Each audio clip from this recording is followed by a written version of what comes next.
പ്രിയപ്പെട്ട പ്രേക്ഷകർക്ക് നേഷൻ ഫസ്റ്റിലേക്ക് സ്വാഗതം. നേഷൻ ഫസ്റ്റ് നമുക്കറിയാം, കഴിഞ്ഞ കുറച്ച് ദിവസങ്ങളായി തന്നെ ഈ നേഷൻ ഫസ്റ്റിൽ മാത്രമല്ല നമ്മുടെ പ്രമുഖ മാധ്യമങ്ങൾ ഒക്കെ തന്നെ ചർച്ച ചെയ്യുന്ന ഒരു വിഷയമാണ് പാറ്റകളുടെ ജന്തർ മന്ദറിലെ സമരം. പാറ്റകൾ ജന്തർ മന്ദറിൽ സമരവുമായി ഇരിക്കുന്നു എന്നുള്ളത് മാത്രമല്ല, ആ സമരവുമായി ബന്ധപ്പെട്ട് പുറത്തു വരുന്ന ചില വിവരങ്ങൾ ഒരു സമരത്തിന് ഇത്രയും മാത്രം മാധ്യമ ശ്രദ്ധ കിട്ടുന്ന വിധത്തിലേക്ക് കാര്യങ്ങൾ മാറുന്നു. ആ മാധ്യമ ശ്രദ്ധ തന്നെ നമ്മൾ എടുത്തു പറയേണ്ടതാണ്. കേരളത്തിലെ മാധ്യമങ്ങൾ നൽകുന്ന വലിയ താല്പര്യവും വലിയ ശ്രദ്ധയുമൊക്കെ ഈ പാറ്റകളുടെ സമരത്തെ എന്തുകൊണ്ട് ഇത്രമാത്രം ശ്രദ്ധിക്കുന്ന വിധത്തിലേക്ക് മാറ്റുന്നു എന്നതടക്കമുള്ള കാര്യങ്ങൾ പരിശോധിക്കേണ്ടതാണ്. അതൊക്കെ ഒരു വശത്ത് നടക്കുമ്പോൾ തന്നെ ഈ പാറ്റകളുടെ സമരത്തിന് കിട്ടുന്ന വിദേശ ഫണ്ടിങ്, ആ സമരത്തിന് വേണ്ടി നടക്കുന്ന സമൂഹ മാധ്യമ പ്രചാരണം, ഇങ്ങനെ പല വിധത്തിലുള്ള ചർച്ചകൾ ഈ പാറ്റകളുടെ ജന്തർ മന്ദറിലെ സമരവുമായി ബന്ധപ്പെട്ട് നടക്കുന്നുണ്ട്.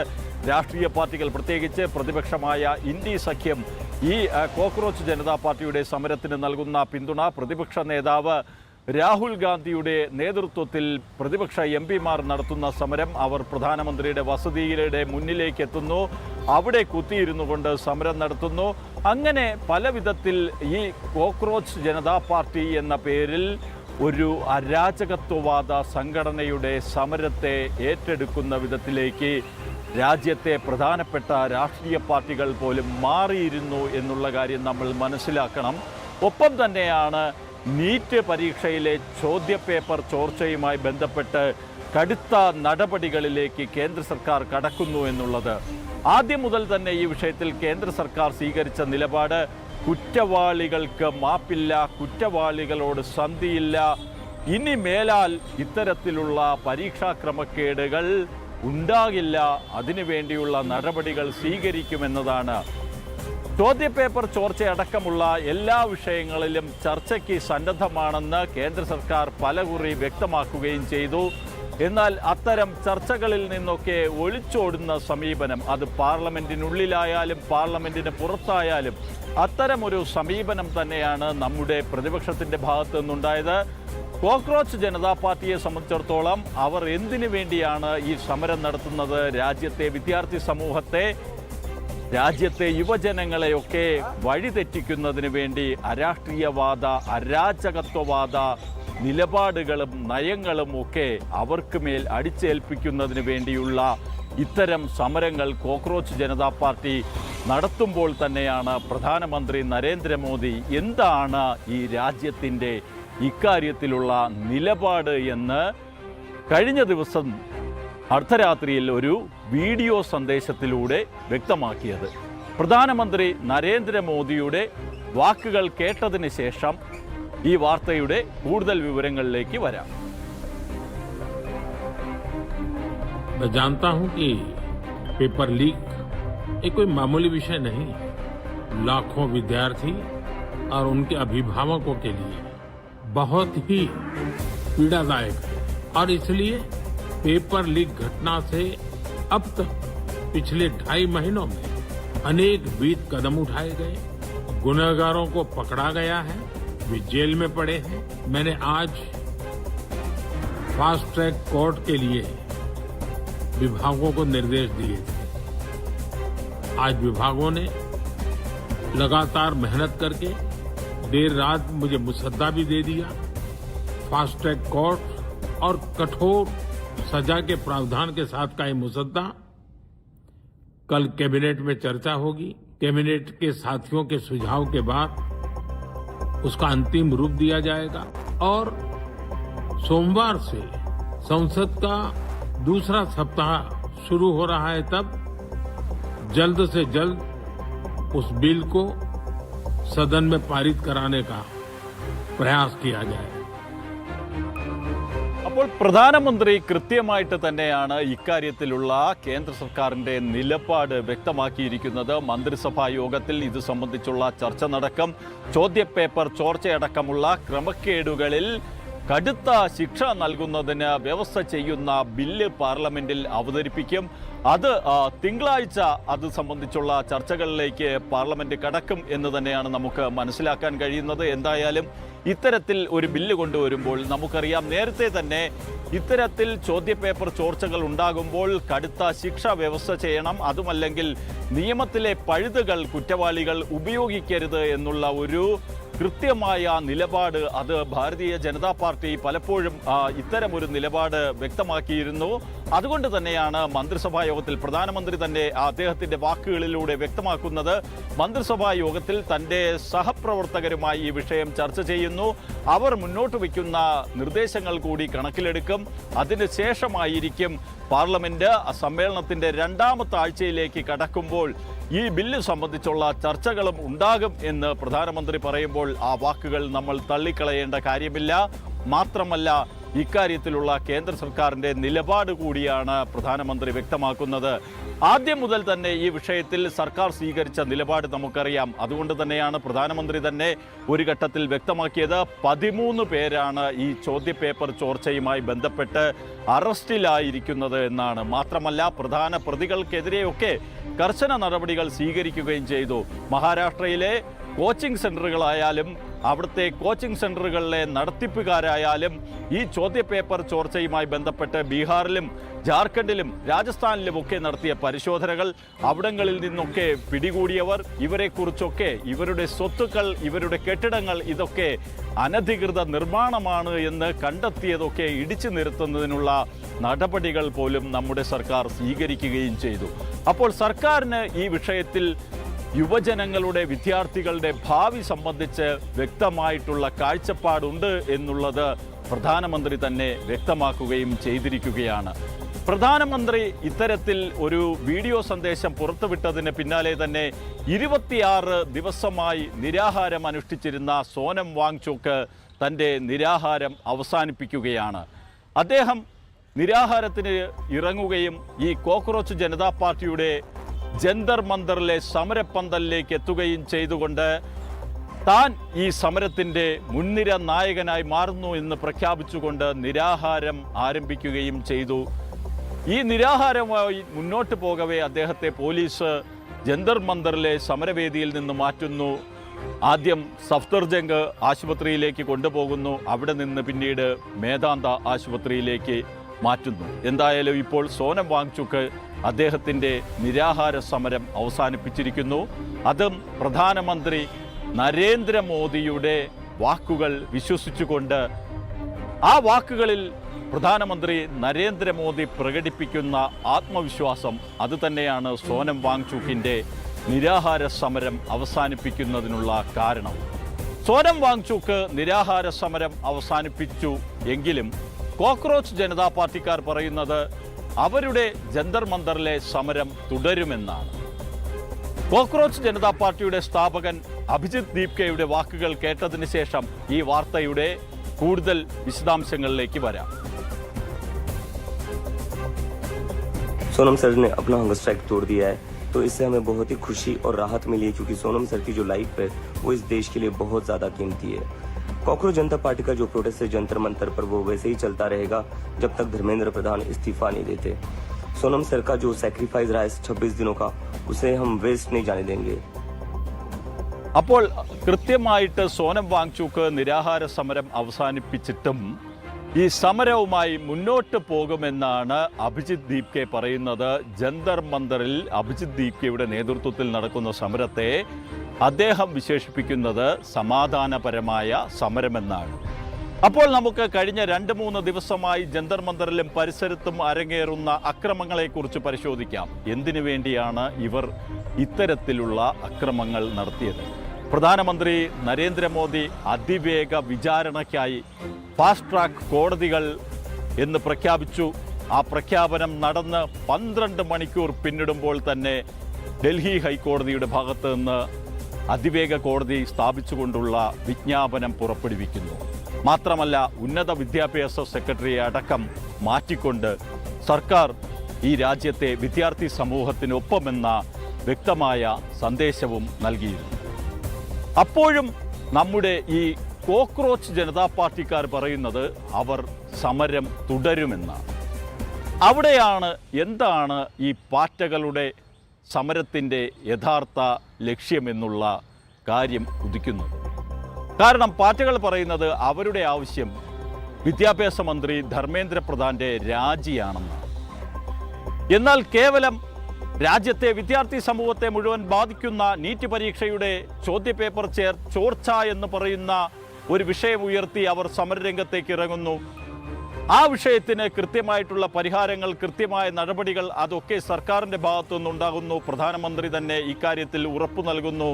ഇത് സംബന്ധിച്ചുള്ള ചർച്ചയ്ക്ക് സന്നദ്ധമാണെന്ന് കേന്ദ്രമന്ത്രിമാർ ഉൾപ്പെടെ അറിയിക്കുകയും ചെയ്യുന്നു. എന്നിട്ടും അവർ പറയുന്നു ഞങ്ങളുടെ സമരം തുടരും. സോനം വാങ്ചുക്ക് നിരാഹാരം അവസാനിപ്പിച്ചു, അത് നല്ല കാര്യം. അദ്ദേഹത്തിൻ്റെ ആരോഗ്യസ്ഥിതിയൊക്കെ കണക്കിലെടുത്തുകൊണ്ട് അദ്ദേഹത്തിൻ്റെ ആ ഒരു തീരുമാനത്തെ സ്വാഗതം ചെയ്യുന്നു. പക്ഷേ ജന്തർ മന്ദറിൽ കോക്രോച്ച് ജനതാ പാർട്ടി നടത്തുന്ന സമരം തുടരുമെന്ന് അഭിജിത് ദീപ്കെ വ്യക്തമാക്കുന്നു. അപ്പോഴാണ് മറ്റു ചില സംശയങ്ങൾ ബലപ്പെടുന്നത്. നമ്മുടെ രാജ്യത്ത് അരാജകത്വവും അരാഷ്ട്രീയവാദവും സൃഷ്ടിക്കുക എന്ന ലക്ഷ്യമാണോ ഈ സമരത്തിന് പിന്നിലെന്ന സംശയം ഈ കോക്രോച്ച് ജനതാ പാർട്ടിയുടെ സമൂഹ മാധ്യമങ്ങളിലെ പ്രചാരണം ആരംഭിച്ചപ്പോൾ മുതൽ തന്നെ ഉയർന്നതാണ്. അതിനൊരു കാരണമുണ്ട്. അതെന്ത് എന്നുള്ളത് സംബന്ധിച്ചുള്ള വിവരങ്ങൾ ഇപ്പോൾ ഒന്നൊന്നായി പുറത്തു വരികയാണ്.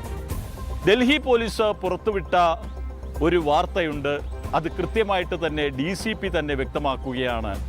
400ഓളം പാകിസ്ഥാനിൽ ഇരുന്ന് പ്രവർത്തിക്കുന്ന സമൂഹ മാധ്യമ അക്കൗണ്ടുകൾ അവർ ഈ കോക്രോച്ച് ജനതാ പാർട്ടിയുടെ സമരവുമായി ബന്ധപ്പെട്ട് ചില സന്ദേശങ്ങൾ പങ്കുവയ്ക്കുന്നു.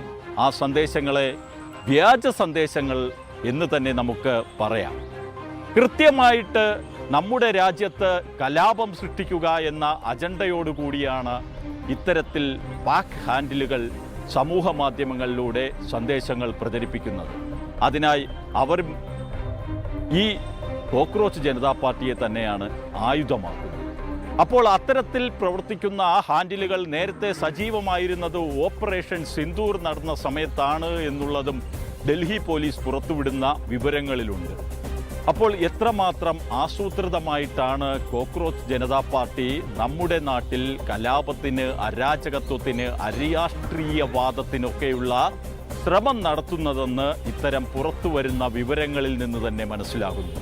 നമ്മുടെ പ്രതിപക്ഷ നേതാവ് തന്നെ ഈ സമരവുമായി രംഗത്തിറങ്ങുന്നതിന് തൊട്ടു മുമ്പ് അദ്ദേഹം വിദേശ സന്ദർശനത്തിലായിരുന്നു. ഒരു പ്രതിപക്ഷ നേതാവ് വിദേശ രാജ്യത്ത് പോകുന്നു എന്നുള്ളതിലൊന്നും പുതുമയില്ല. എന്നാൽ വിദേശ രാജ്യത്ത് പോകുമ്പോൾ അദ്ദേഹം എന്തിനു പോയി എന്നോ അദ്ദേഹത്തിന് എന്തായിരുന്നു അവിടുത്തെ ഔദ്യോഗിക പരിപാടികളെന്നോ ഒന്നും അദ്ദേഹമോ അദ്ദേഹത്തിൻ്റെ ഓഫീസോ കോൺഗ്രസ് പാർട്ടിയോ പോലും തന്നെ വ്യക്തമാക്കിയിരുന്നില്ല എന്നതാണ് യാഥാർത്ഥ്യം. അപ്പോൾ ഇത്തരത്തിലുള്ള വിദേശ സന്ദർശനം നടത്തിയ പ്രധാനമന്ത്രിയെ പലപ്പോഴും വിദേശ സന്ദർശനത്തിൻ്റെ പേരിൽ പരിഹസിക്കുന്ന പ്രതിപക്ഷ നേതാവ്, ആ പ്രതിപക്ഷ നേതാവ് എന്തിനാണ് ഔദ്യോഗികമല്ലാതെ ഇത്രയും വിദേശയാത്രകൾ നടത്തുന്നത് എന്ന് നമ്മൾ പരിശോധിക്കേണ്ടിയിരിക്കുന്നു. കാരണം നമുക്കറിയാം, നമ്മുടെ പ്രധാനമന്ത്രി വിദേശ രാജ്യങ്ങളിൽ പര്യടനം നടത്തി വിദേശ രാജ്യങ്ങളുമായി കരാറുകൾ ഒപ്പുവയ്ക്കുകയും അദ്ദേഹം കൃത്യമായി എന്താണ് രാജ്യത്തിൻ്റെ നിലപാടെന്ന് ഉറക്കെ വിളിച്ചു പറയുകയും ചെയ്യും. എന്നാൽ പ്രതിപക്ഷ നേതാവാകട്ടെ രഹസ്യ സന്ദർശനമാണ് നടത്തുന്നത്. അങ്ങനെയുള്ള പ്രതിപക്ഷ നേതാവ് ഈ കോക്രോച്ച് ജനതാ പാർട്ടിയുടെ സമരത്തിൻ്റെ പേരിൽ പ്രധാനമന്ത്രിയുടെ വസതിക്ക് മുന്നിൽ സമരം നടത്തുന്നു. 30 ജാനുവരി മാർഗില് അവിടെ ഗാന്ധി സ്മൃതിയിലെത്തുന്നു. ഗാന്ധി സ്മൃതിയിൽ പ്രതിപക്ഷ MP-മാർക്കൊപ്പം ധർണ നടത്തുന്നു. അപ്പോൾ ഈ രീതിയിലൊക്കെ സമരം നടത്തുമ്പോൾ ആ സമരങ്ങൾ മുൻകൂട്ടി നിശ്ചയിച്ചതോ മുൻകൂർ പോലീസിൻ്റെ അനുമതി തേടിയതോ ഒന്നുമല്ല എന്നുള്ളതാണ്. നേരത്തെ നമ്മൾ പറഞ്ഞതുപോലെ അരാജകത്വമാണ് പ്രതിപക്ഷ നേതാവും കോക്രോച്ച് ജനതാ പാർട്ടിയും ലക്ഷ്യമിടുന്നു എന്നതിൻ്റെ തെളിവുകളാണ് ഇത്തരത്തിൽ പുറത്തു വരുന്നത്. അപ്പോൾ എന്തിനു വേണ്ടിയാണ് കോക്രോച്ച് ജനതാ പാർട്ടിയുടെ ഈ ഒരു സമരം തുടരുമെന്ന് അഭിജിത് ദീപ്കെ വ്യക്തമാക്കിയത് എന്നുള്ള കാര്യം സംബന്ധിച്ച് ഡൽഹി പോലീസ് പുറത്തുവിട്ട വിവരങ്ങളൊക്കെ ഇതുമായി ചേർത്ത് വെക്കേണ്ടതുണ്ട്. എന്തായാലും ഡൽഹി പോലീസ് ചില കൃത്യമായിട്ടുള്ള മുന്നറിയിപ്പുകൾ നൽകുന്നുണ്ട്. വിദ്യാർത്ഥികൾ ഇത്തരത്തിൽ വ്യാജ ഹാൻഡിലുകളിൽ നിന്ന് വരുന്ന സന്ദേശങ്ങൾ പങ്കുവയ്ക്കുന്നതിന് മുമ്പ് ഫാക്ട് ചെക്ക് നടത്തണം. നിങ്ങൾ പങ്കുവയ്ക്കുന്ന വിവരം സത്യമാണോ യാഥാർത്ഥ്യമാണോ എന്ന് മനസ്സിലാക്കിയിട്ട് വേണം ഇത്തരം കാര്യങ്ങൾ പങ്കുവയ്ക്കാനെന്നുള്ള കൃത്യമായ മുന്നറിയിപ്പ് ഡൽഹി പോലീസ് നൽകുന്നുണ്ട്. മാത്രമല്ല, ഈ സമരക്കാർ കേന്ദ്ര മന്ത്രിമാരുടെ സംഘവുമായുള്ള ചർച്ച നടത്തുന്നതിനുള്ള സാധ്യതകളും തെളിഞ്ഞിരിക്കുന്നു എന്നുള്ള ചില വിവരങ്ങൾ പുറത്തു വരുന്നുണ്ട്. കോൺസ്റ്റിറ്റ്യൂഷൻ ക്ലബ്ബ്, ആ കോൺസ്റ്റിറ്റ്യൂഷൻ ക്ലബ്ബിൽ വെച്ച് ചർച്ച നടത്താം എന്നൊരു ആവശ്യം നേരത്തെ കോക്രോച്ച് ജനതാ പാർട്ടിയുടെ മുന്നിൽ നിന്നും ഉണ്ടായിരുന്നു. അപ്പോൾ ആ ആവശ്യം സർക്കാർ അംഗീകരിക്കുകയാണെങ്കിൽ തങ്ങൾ ചർച്ചയ്ക്ക് സന്നദ്ധമാണ് എന്ന് നേരത്തെ തന്നെ കോക്രോച്ച് ജനതാ പാർട്ടിയുടെ ചില വക്താക്കൾ പറഞ്ഞിരുന്നു. എന്തായാലും ഉച്ചയ്ക്ക് ഇത്തരത്തിൽ കേന്ദ്ര സർക്കാരും കോക്രോച്ച് ജനതാ പാർട്ടിയും തമ്മിലുള്ള ചർച്ച നടക്കുമെന്നുള്ള ചില വിവരങ്ങൾ പുറത്തു വരുന്നുണ്ട്. അപ്പോഴും നമുക്ക് ഒരു സംശയം ബാക്കിയാണ്. കോക്രോച്ച് ജനതാ പാർട്ടിയുടെ ഈ സമരത്തിൻ്റെ യഥാർത്ഥ അജണ്ട എന്താണ് എന്നുള്ളത്. കാരണം അവരെ പിന്തുണയ്ക്കുന്നതിൽ ഏറെയും രാഷ്ട്രവിരുദ്ധ ശക്തികളാണ്. ബംഗ്ലാദേശ് ജമാഅത്തെ ഇസ്ലാമി കോക്രോച്ച് ജനതാ പാർട്ടിയെ പിന്തുണയ്ക്കുന്നു. Sikh four justice cockroach Janata പാർട്ടിയെ പിന്തുണയ്ക്കുന്നു. അപ്പോൾ ആ രീതിയിൽ ആരെല്ലാമാണോ നമ്മുടെ ഭാരതത്തിനെതിരെ നിലയുറപ്പിച്ചിട്ടുള്ളത് അവരൊക്കെ ഈ കോക്രോച്ച് ജനതാ പാർട്ടിയുടെ ജന്തർ മന്ദറിലെ ഈ സമരത്തെ പിന്തുണയ്ക്കുന്നു എന്നുള്ളതും നേരത്തെ പറഞ്ഞ പാകിസ്ഥാൻ സമൂഹ മാധ്യമ അക്കൗണ്ടുകളിൽ നിന്ന് കോക്രോച്ച് ജനതാ പാർട്ടിയെ പിന്തുണയ്ക്കുന്ന സന്ദേശങ്ങൾ വരുന്നതുമെല്ലാം ഏറെ ഗൗരവമുള്ളതാണ്. കോക്രോച്ച് ജനതാ പാർട്ടി സർക്കാരുമായി ചർച്ച നടത്തുകയും അവർ സമരം അവസാനിപ്പിക്കുകയും എത്രയും പെട്ടെന്ന് ഈ ജന്തർ മന്ദറിൽ നിന്ന് ഉള്ള അവരുടെ ഈ സമരം അവസാനിപ്പിക്കുകയും ചെയ്യുന്നതായിരിക്കും അവർക്ക് നല്ലത് എന്നതാണ് യാഥാർത്ഥ്യം. കാരണം കടുത്ത നടപടികൾ സ്വീകരിക്കുമെന്ന് ഡൽഹി പോലീസ് വ്യക്തമാക്കിയിട്ടുണ്ട്. അതുമായി ബന്ധപ്പെട്ട് ഡൽഹി പോലീസ് സുരക്ഷാ ക്രമീകരണങ്ങൾ അടക്കം ഏർപ്പെടുത്തുകയും ചെയ്തു. പ്രധാനമന്ത്രി നരേന്ദ്രമോദി എന്തായാലും രാജ്യത്തെ യുവാക്കൾക്കും വിദ്യാർത്ഥികൾക്കും ഒപ്പമാണ് സർക്കാർ എന്ന് വ്യക്തമാക്കിക്കൊണ്ട് ഈ വിഷയത്തിലുള്ള കടുത്ത നിയമനിർമ്മാണം അടക്കമുള്ള കാര്യങ്ങൾ സർക്കാരിൻ്റെ പരിഗണനയിലുണ്ട് എന്ന് വ്യക്തമാക്കുകയും ചെയ്തിരിക്കുന്നു. അപ്പോൾ കോക്രോച്ച് ജനതാ പാർട്ടിയുടെ ഈ സമരത്തിൻ്റെ ഭാവി എന്താകും എന്നത് സംബന്ധിച്ചുള്ള കൂടുതൽ വിവരങ്ങളൊക്കെ പിന്നീട് പുറത്തു വരും എന്ന് തന്നെ കരുതാം. മറ്റൊരു പ്രധാനപ്പെട്ട സംഭവം അത് ഉത്തർപ്രദേശിൽ നിന്നാണ് പുറത്തു വരുന്നത്. ഉത്തർപ്രദേശിനെ സംബന്ധിച്ചിടത്തോളം നമുക്കറിയാം, അവിടെ പോലീസ് വളരെ കാര്യക്ഷമമായി തന്നെയാണ് ഇപ്പോൾ ഓരോ വിഷയത്തിലും ഇടപെടുന്നത്. അവിടുത്തെ ക്രിമിനൽ ഗുണ്ട സംഘങ്ങൾക്കെതിരെ, കുറ്റവാളികൾക്കെതിരെയൊക്കെ കർശന നടപടികൾ പോലീസിൻ്റെ ഭാഗത്തുനിന്ന് ഉണ്ടാകുന്നുണ്ട്.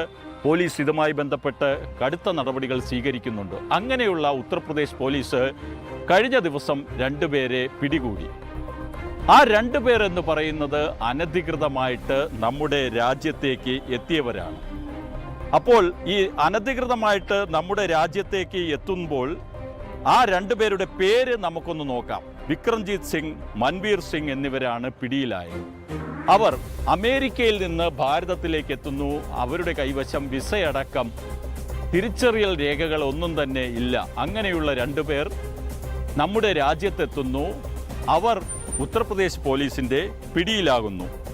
ഇതിൽ ഈ വിക്രംജിത്ത് സിംഗ് എന്ന് പറയുന്ന ആൾക്ക് 2023 പഞ്ചാബിൽ നടന്ന അക്രമ സംഭവവുമായി ബന്ധമുണ്ട് എന്നതടക്കം ഉത്തർപ്രദേശ് പോലീസ് മനസ്സിലാക്കുകയും ചെയ്തു.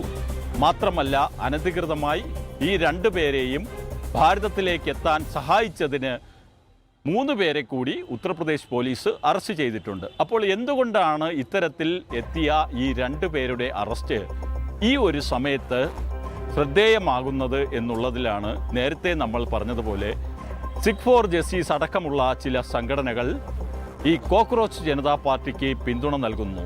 അതായത് ഖാലിസ്ഥാൻ വാദം ഉയർത്തുന്ന ചില സംഘടനകൾ സ്വീകരിക്കുന്ന നിലപാട്, ആ നിലപാടിനെക്കുറിച്ചൊക്കെ പലപ്പോഴും അവരുടെ ഈ നിലപാട് ചർച്ചയായപ്പോഴൊക്കെ ആ നിലപാടിനൊരു പൊതു സ്വഭാവമുണ്ടായിരുന്നു. ആ പൊതു സ്വഭാവം എന്ന് പറയുന്നത് മറ്റൊന്നുമല്ല, ഭാരതവിരുദ്ധത, നമ്മുടെ രാജ്യത്തിൻ്റെ ഐക്യത്തിനും അഖണ്ഡതയ്ക്കും വെല്ലുവിളി സൃഷ്ടിക്കുക എന്നതായിരുന്നു.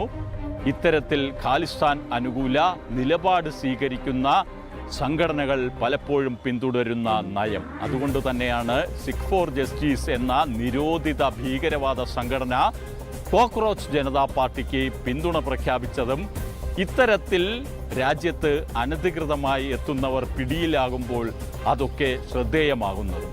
കാരണം അമേരിക്കയിൽ നിന്നെത്തിയ ആൾ എങ്ങനെയാണ് ഇത്തരത്തിൽ വിസയും മറ്റ് തിരിച്ചറിയൽ രേഖകളും ഒന്നും ഇല്ലാതെ ഉത്തർപ്രദേശിലെ ബഹ്റൈച്ചിൽ എത്തിയത്? ഇത് സംബന്ധിച്ചുള്ള അന്വേഷണം നടത്തുകയാണെന്ന് ഉത്തർപ്രദേശ് പോലീസ് അറിയിച്ചിട്ടുണ്ട്. മാത്രമല്ല, നേരത്തെ പറഞ്ഞതുപോലെ 2023 പഞ്ചാബിൽ നടന്ന അക്രമ പ്രവർത്തനത്തിൽ ഏർപ്പെട്ടയാളെക്കുറിച്ചുള്ള വിവരങ്ങൾ പഞ്ചാബ് പോലീസിൽ നിന്നും തേടുകയാണെന്നും ഉത്തർപ്രദേശ് പോലീസ് വ്യക്തമാക്കിയിട്ടുണ്ട്. എന്തായാലും ഇത്തരത്തിൽ അനധികൃതമായി രാജ്യത്തേക്ക് എത്തുന്നവരെ പിടികൂടുകയും ഇത് സംബന്ധിച്ചുള്ള അന്വേഷണവും പരിശോധനയും ഒക്കെ നടക്കുന്നത് നല്ല കാര്യമാണ്. കാരണം ഇതിന് പിന്നിൽ അന്താരാഷ്ട്ര ഗൂഢാലോചനയുണ്ടെങ്കിൽ അതൊക്കെ പുറത്തു വരേണ്ടതുമാണ്. അപ്പോൾ ഈ രീതിയിൽ ശക്തമായ അന്വേഷണം ഒരു വശത്ത് നടക്കുന്നു. കാരണം ക്രമസമാധാന നിലയിൽ മാത്രമല്ല, രാജ്യത്തിൻ്റെ സുരക്ഷയിൽ പോലും നമ്മുടെ പോലീസ് സംവിധാനങ്ങൾക്ക് ഒരുപാട് കാര്യങ്ങൾ ചെയ്യാനുണ്ട് എന്ന് തന്നെയാണ് ഉത്തർപ്രദേശ് പോലീസ് വ്യക്തമാക്കുന്നത്. ഈ രാജ്യത്തേക്ക് അനധികൃതമായിട്ടെത്തുന്നവർ, അവർ ചിലപ്പോൾ ബംഗ്ലാദേശികളാകാം, ചിലപ്പോൾ ഈ പറഞ്ഞ അമേരിക്കൻ പൗരത്വമുള്ളവരാകാം. അങ്ങനെ ആര് എത്തിയാലും അവരെയൊക്കെ കൃത്യമായിട്ട് തന്നെ നിരീക്ഷിച്ച് പിടികൂടി അവർ എന്തിന് ഈ രാജ്യത്തേക്ക് അനധികൃതമായി എത്തി എന്നതിനടക്കം ഉത്തരം കണ്ടെത്തുക എന്നുള്ളത് ഒരു പോലീസ് സേനയുടെ ഉത്തരവാദിത്വമാണ് എന്ന് ഉത്തർപ്രദേശ് പോലീസ് വ്യക്തമാക്കുകയാണ്. മറ്റൊരു പ്രധാനപ്പെട്ട സംഭവം നമ്മുടെ രാജ്യത്ത് നടക്കുന്നത് ഒരു ദുരിതമാണ്. കാരണം ഹിമാലയൻ സംസ്ഥാനങ്ങളും വടക്ക് കിഴക്കൻ സംസ്ഥാനങ്ങളും ഗുജറാത്തും മഹാരാഷ്ട്രയും ഒക്കെ തന്നെ മഴക്കെടുതിയുടെ ഏറ്റവും രൂക്ഷമായ കെടുതി അനുഭവിക്കുകയാണ്. അസാമിൽ നിന്ന് സർക്കാർ ഔദ്യോഗികമായിട്ട് നൽകുന്ന വിവരമനുസരിച്ച് 47 പേർക്കാണ് ജീവൻ നഷ്ടമായത്. അവിടെ ബ്രഹ്മപുത്രയടക്കം പല നദികളും കരകവിഞ്ഞൊഴുകുന്ന സാഹചര്യമുണ്ട്. സൈന്യമടക്കം രക്ഷാപ്രവർത്തനത്തിൽ സജീവമാണ്. ഹിമാചൽ പ്രദേശിലും ഇതിന് സമാനമായിട്ടുള്ള മഴക്കെടുതി തന്നെയാണ് ഉണ്ടാകുന്നത്. ജമ്മു കാശ്മീരിലാണെങ്കിൽ അവിടെയും മഴ കനത്ത നാശം വിതയ്ക്കുന്നു. പലയിടങ്ങളിലും മണ്ണിടിച്ചിലും മിന്നൽ പ്രളയവുമൊക്കെ ഉണ്ടാകുന്ന സാഹചര്യം ജമ്മു കാശ്മീരിലുണ്ട്. ഹിമാചൽ പ്രദേശ് സർക്കാർ ഔദ്യോഗികമായിട്ട് പുറത്തുവിടുന്ന കണക്കുകൾ അനുസരിച്ച് 1000 കോടി രൂപയുടെ നാശനഷ്ടമാണ് ഇതുവരെയും ഉണ്ടായതെന്നാണ്. ഒപ്പം തന്നെ തകർന്ന റോഡുകളുടെയും മറ്റും പുനർനിർമ്മാണത്തിനുള്ള നടപടികളും യുദ്ധകാല അടിസ്ഥാനത്തിൽ അവിടുത്തെ ജില്ലാ ഭരണകൂടങ്ങൾ സ്വീകരിക്കുന്നുണ്ട് എന്നും സർക്കാർ അറിയിക്കുന്നു. ജമ്മു കാശ്മീരിലും സൈന്യവും സേനാ വിഭാഗങ്ങളൊക്കെ തന്നെ രക്ഷാപ്രവർത്തനത്തിൽ സജീവമായിട്ടുണ്ട്.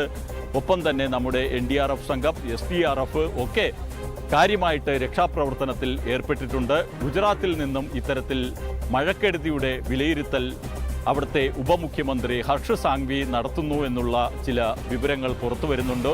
എന്തായാലും ഈ പ്രളയം നമ്മുടെ രാജ്യത്തിൻ്റെ പല സംസ്ഥാനങ്ങളിലും വലിയ ഒരു കെടുതി തന്നെയാണ് വിതച്ചത്.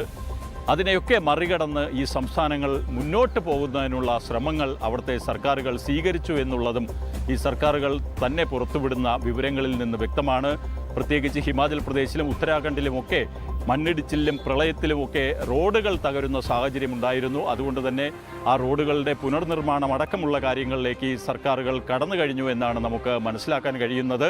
എന്തായാലും ഈ ഒരു മഴ അത് വലിയ ദുരന്തത്തിലേക്ക് ഇനി പോകരുതേ എന്ന് നമുക്ക് ആഗ്രഹിക്കാം.